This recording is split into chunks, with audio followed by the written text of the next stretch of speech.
Graça e paz a todos que estão me assistindo. Vamos a mais uma videoaula. Hoje vamos estudar o assunto características do discípulo, né? E o texto base hoje dessa lição que estaremos estudando está em Mateus, no capítulo 28, dos versos 18 a 20, onde Jesus diz: Foi-me dada toda a autoridade nos céus e na terra, portanto, façam discípulos de todas as nações, batizando-os em nome do Pai, do Filho e do Espírito Santo, ensinando-os a guardar tudo que eu vos tenho ordenado, e eu estarei convosco, com vocês todos os dias até o fim dos tempos.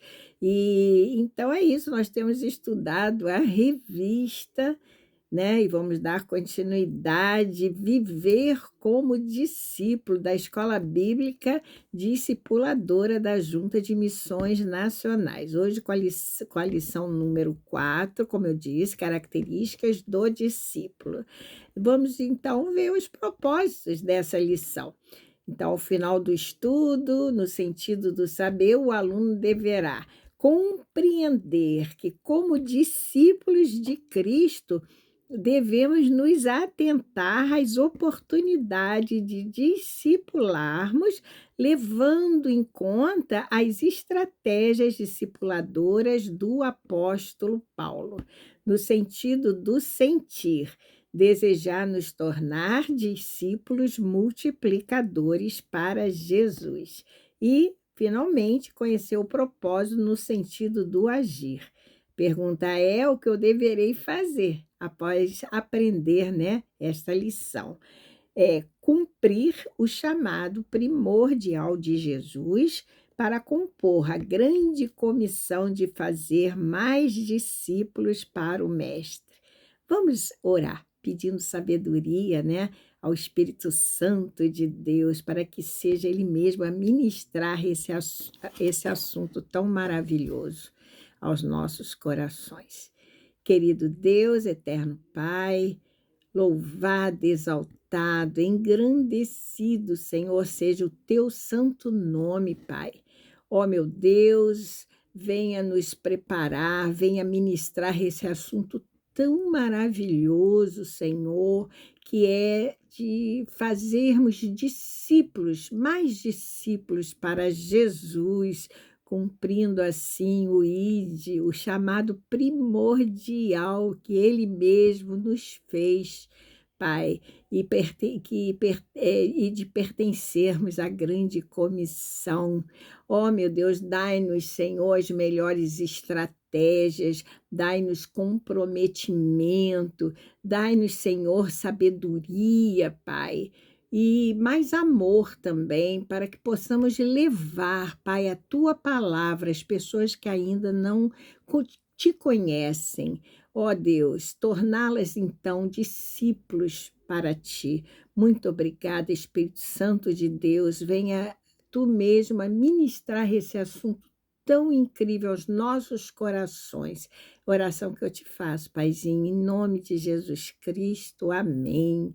Então, agora, vamos, conforme o propósito falou, nos basear pela vida de Saulo, né? Quem foi Saulo? Saulo, nós sabemos que foi um perseguidor, né? Perseguidor ferrenho da Igreja de Cristo e de todos aqueles que seguiam ao nosso Senhor, os seguidores, discípulos de Jesus, pois ele mandou muitos deles para as prisões, açoitando-os, até alguns chegaram mesmo a perder suas vidas. Ele mesmo estava ao lado, né, do apedrejamento de Estevão, da morte dele por apedrejamento. Ele assistiu tudo e nada fez. Mas quem foi Paulo? Paulo foi um fariseu, né, extremamente zeloso pela lei de Deus, era um legalista, pois ele estudou aos pés de Gamaliel, que foi um ilustre rabino. Então, ele sabia tudo da lei, né, do Antigo Testamento, e ele pensava que os seguidores de Cristo estavam, e o próprio Cristo, eram todos ali uma heresia muito grande. E ele defendia aquilo que ele acreditava, né, ser o genuíno evangelho, né, de Deus.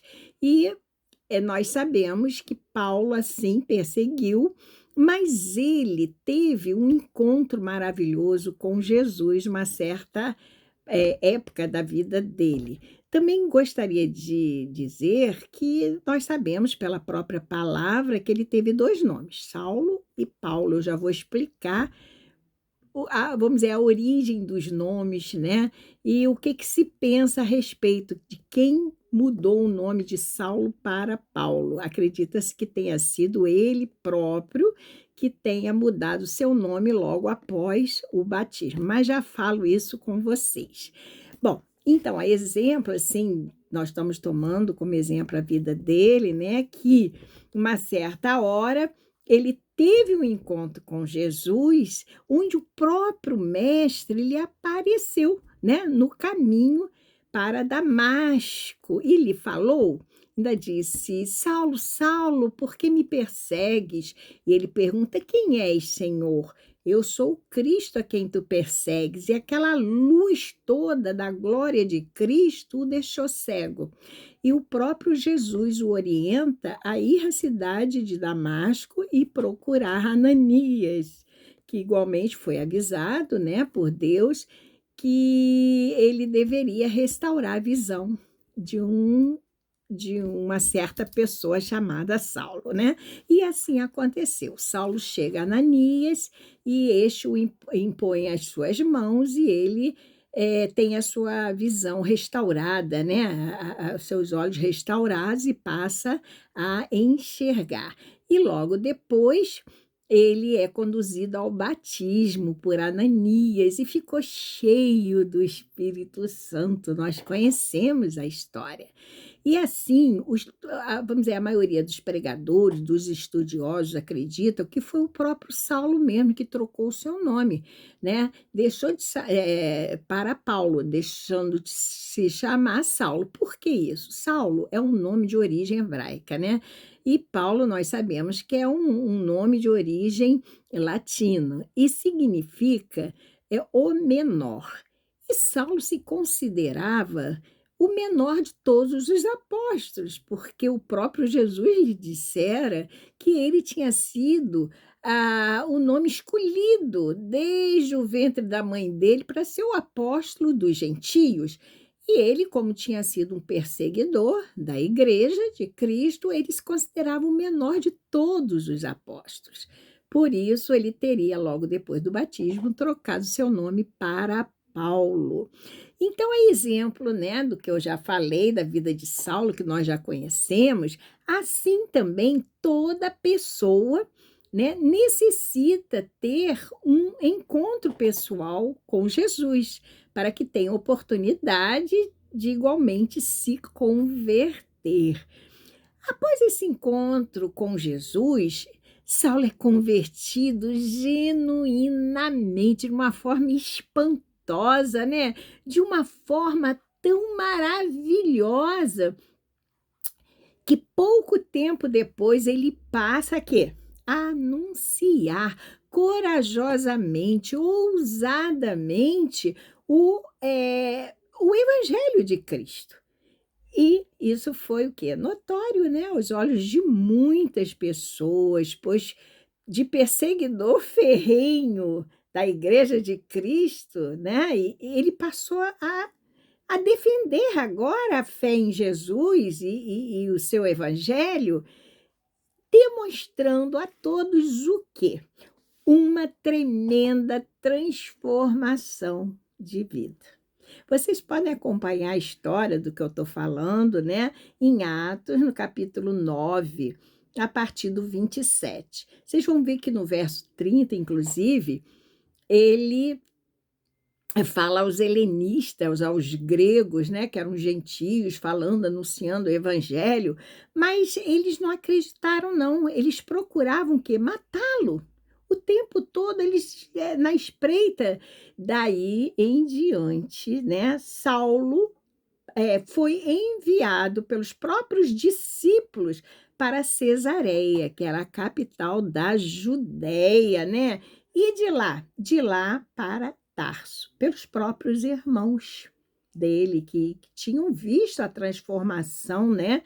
E para preservar a vida dele, então faz com que ele vá para Cesareia e depois para Tarso, né? Muito bem, nós já sabemos.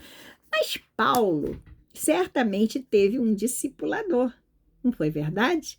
Então, quem foi o discipulador de Paulo? Hum? Isso mesmo, foi Barnabé. Esse nome foi dado pelos próprios apóstolos, né? Seu nome verdadeiro era José, nós sabemos, porque está lá em Atos 4:36. E Barnabé, esse nome significa o quê? Filho da consolação. Nós sabemos também que Barnabé era primo de João Marcos de Jerusalém. Lá em Colossenses 4:10, vocês vão achar isso. E Barnabé era um levita acostumado a trabalhar com os gentios. Por isso ele se afinou tanto com Paulo, né?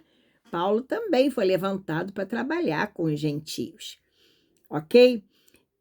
Então vamos lá, após a conversão, voltando agora para Saulo, né? Novamente, após a sua conversão, cheio do primeiro amor, né? E cheio do Espírito Santo, e mesmo pregando do jeito que ele passou a pregar, ele ainda assim, falando de Jesus, precisou ser discipulado por Barnabé, que caminhou com ele algumas milhas no caminho estreito, né? Ensinando tudo que Jesus já havia ensinado a ele, né? Servindo assim para Saulo de exemplo, né? Para a sua vida, para ele.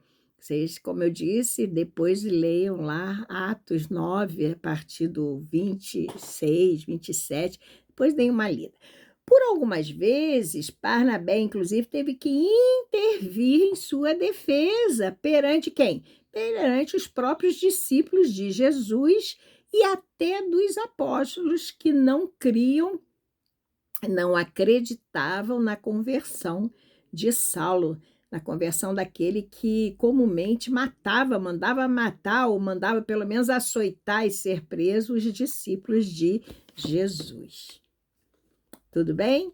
E logo após assim ele se converter, ele vai para as regiões da Arábia e em seguida ele volta para Damasco.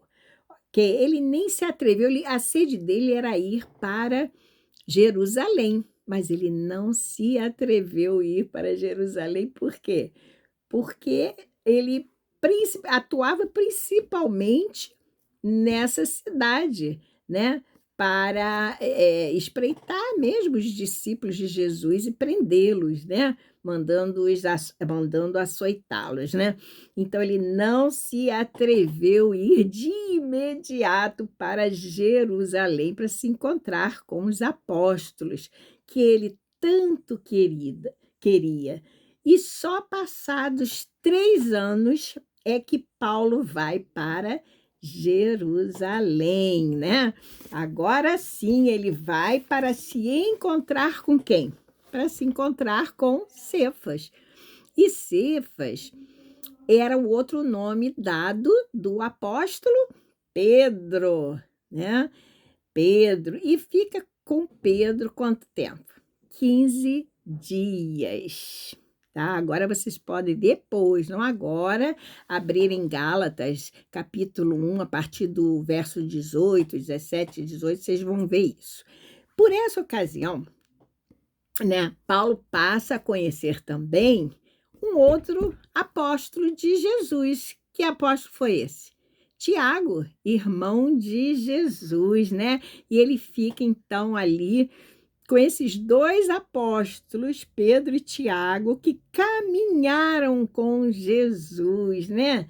Aqui na terra, vendo, na certa, ele, após ele estar com esses dois apóstolos, ele vai para outras regiões, mas certamente esses apóstolos dividiram com Saulo as suas experiências, né? Porque eles foram testemunhas oculares de Jesus, de todos os milagres que ele fez, né? No seu terreno aqui, no seu ministério terreno aqui, né?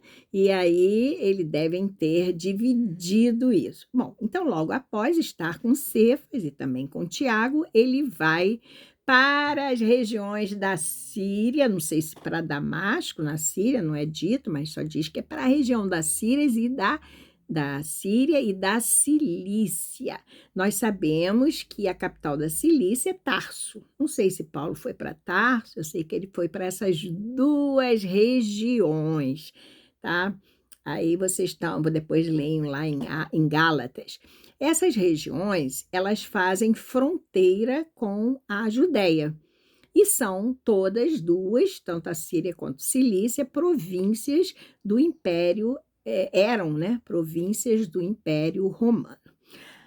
A essa altura, eu vou perguntar outra vez, quem estava influenciando como discipuladores? Antes era só Barnabé. Então, eu já falei, certamente ele sofreu a influência de Barnabé e de Pedro, no ano mais ou menos em torno de 50, né, depois de Cristo.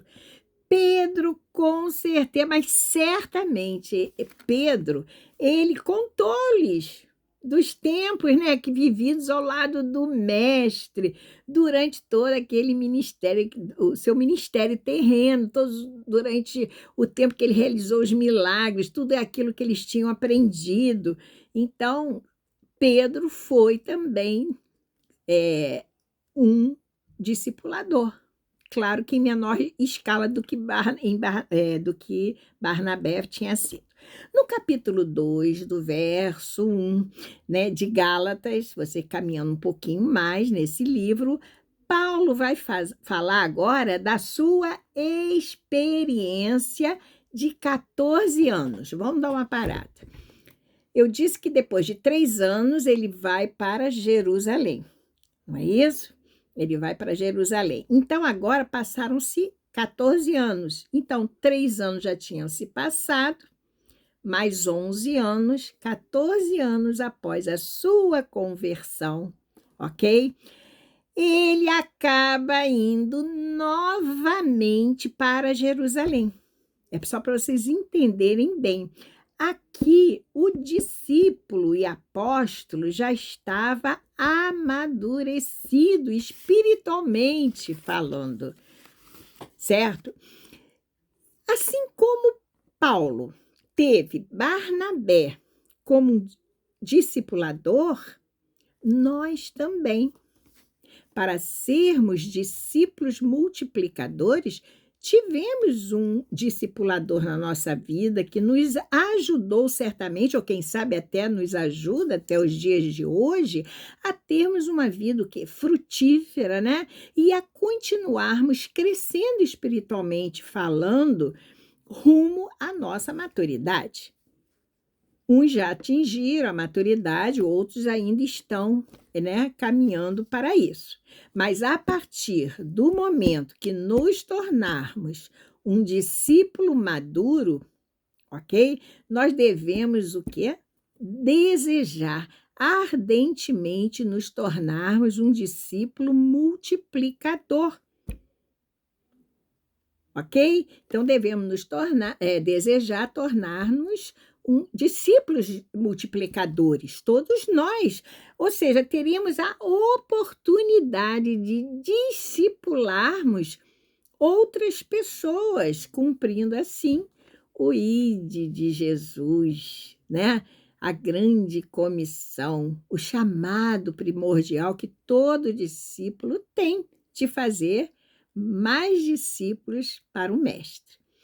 A partir desse momento, né, irá se restabelecer, irá se estabelecer um relacionamento discipulador e intencional, onde investiremos o que é a nossa vida, o nosso tempo, né, na vida do outro, na vida daquele em que nós temos a intenção de discipularmos.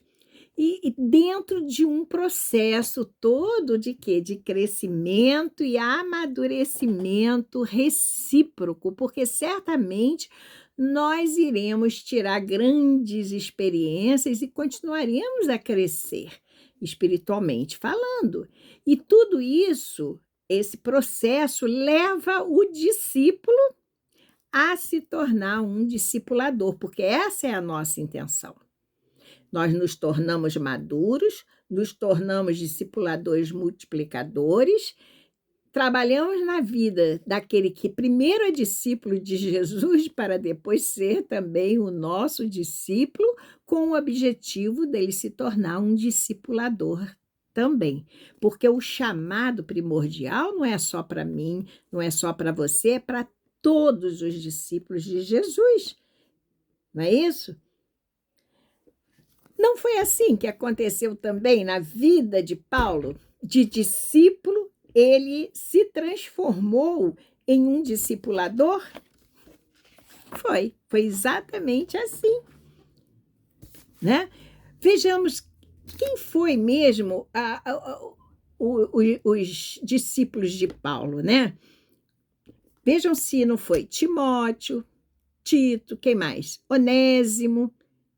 Todos eles, Paulo diz que foram seus filhos na fé.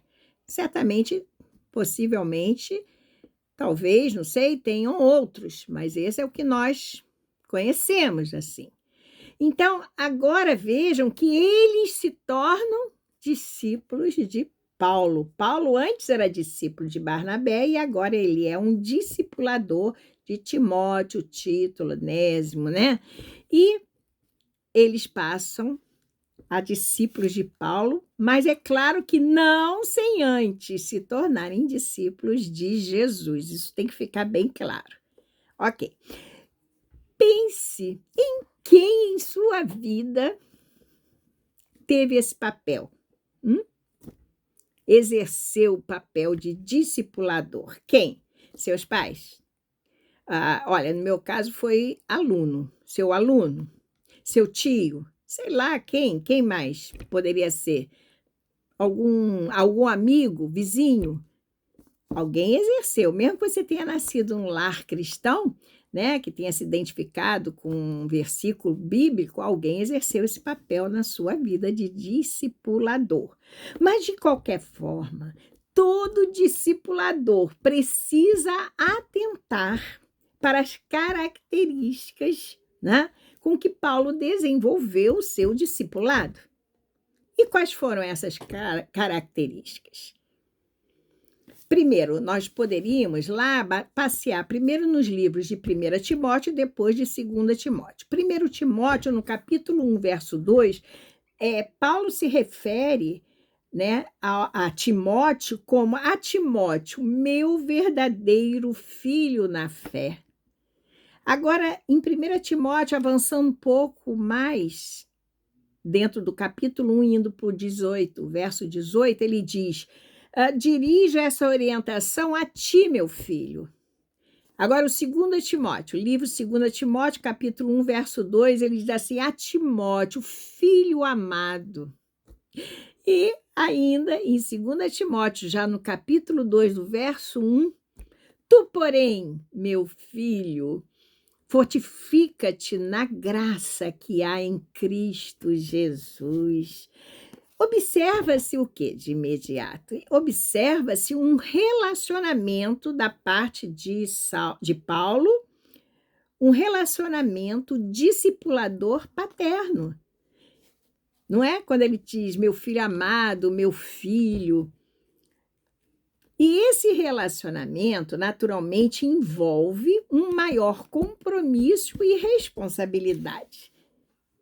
É esse tipo de relacionamento que nós, como discipuladores, devemos ter para com os nossos discipulados.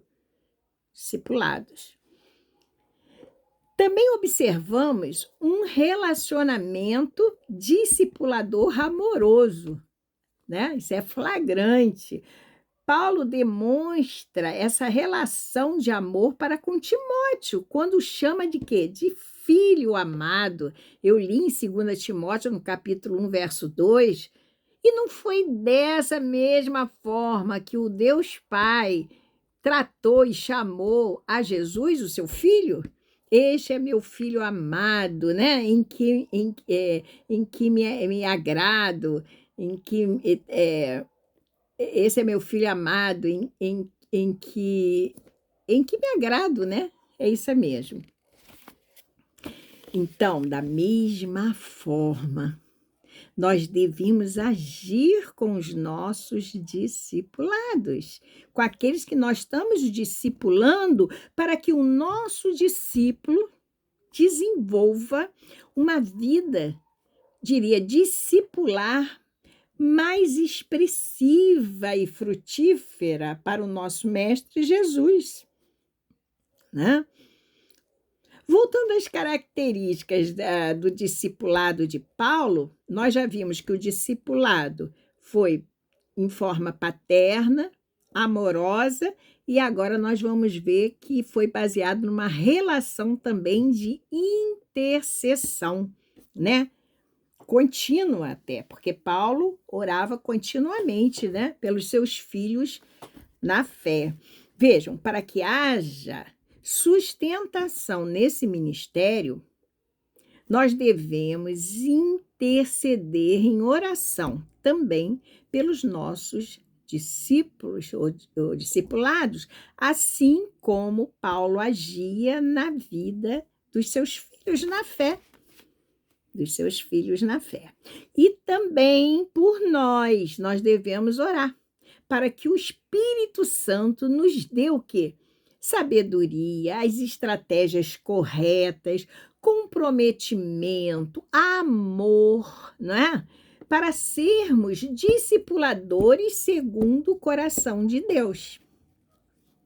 Tudo bem? Segundo o coração de Deus. E, finalmente, nós devemos ter um relacionamento baseado no exemplo e firmado também na palavra de Deus. O discipulador, ele deve viver o que ensina. Ele deve viver o que ensina ao seu discípulo. Não é verdade isso? Ele deve ser o exemplo de vida cristã na vida dele. É vida na vida.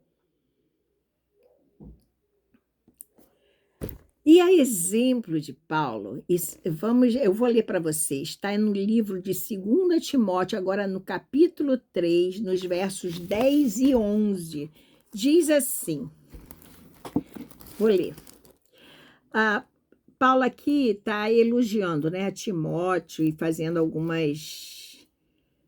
exortando Timóteo. Então diz assim, mas você tem seguido de perto o meu ensino, quer dizer, o exemplo, né?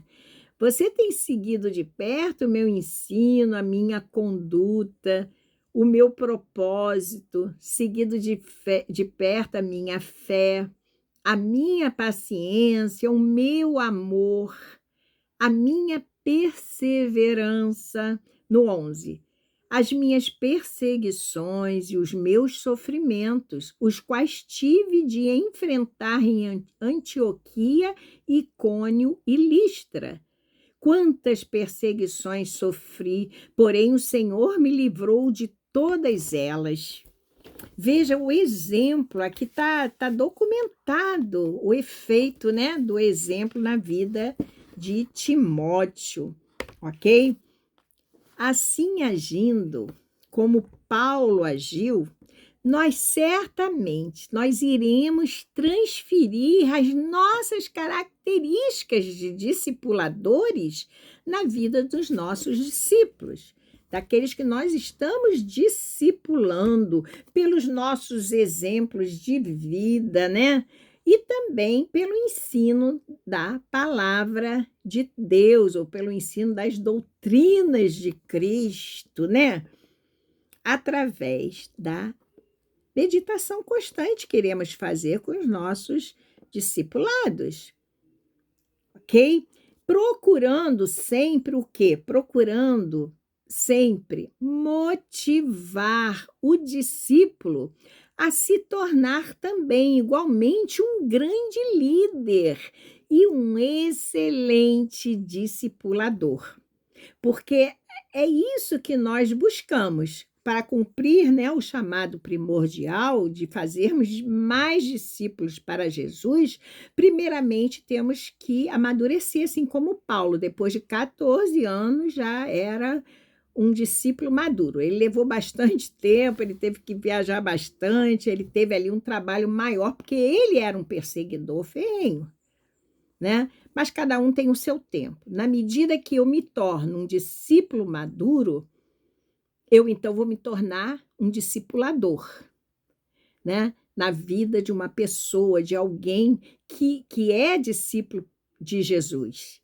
E ali eu vou prepará-lo para se tornar também um discipulador, passando toda a experiência que eu tenho de vida cristã, tudo que eu aprendi, caminhando com ele algumas milhas no caminho estreito, né?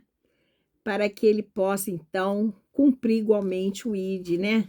De fazer discípulos para Cristo. O resultado sempre será esse, o amadurecimento do discípulo nesse trabalho de relacionamento discipular, ali já instaurado, já que nós estamos realizando um trabalho de um relacionamento discipular intencional. Será sempre em busca do amadurecimento para que ele se torne um discípulo multiplicador para Jesus, tendo desenvolvido uma vida cristã que é saudável, né? E frutífera, igualmente frutífera, tendo cumprido o chamado primordial de ser e fazer discípulos para Cristo. E assim nós chegamos, né, ao final de mais essa videoaula, e eu incentivo a todos a pensarem, né, porque nós temos os nossos nomes escritos no livro da vida, somos salvos, mas de maneira nenhuma podemos guardar só para nós esse tesouro. Temos que fazer discípulos para Cristo, mais discípulos, porque assim fomos chamados, né, a compor a grande comissão de Jesus, para levar para ele mais e mais almas, né, para herdarem a vida eterna. Fiquem com Deus. Até a próxima videoaula. Espero que todos tenham aproveitado bastante e uma boa semana para todos.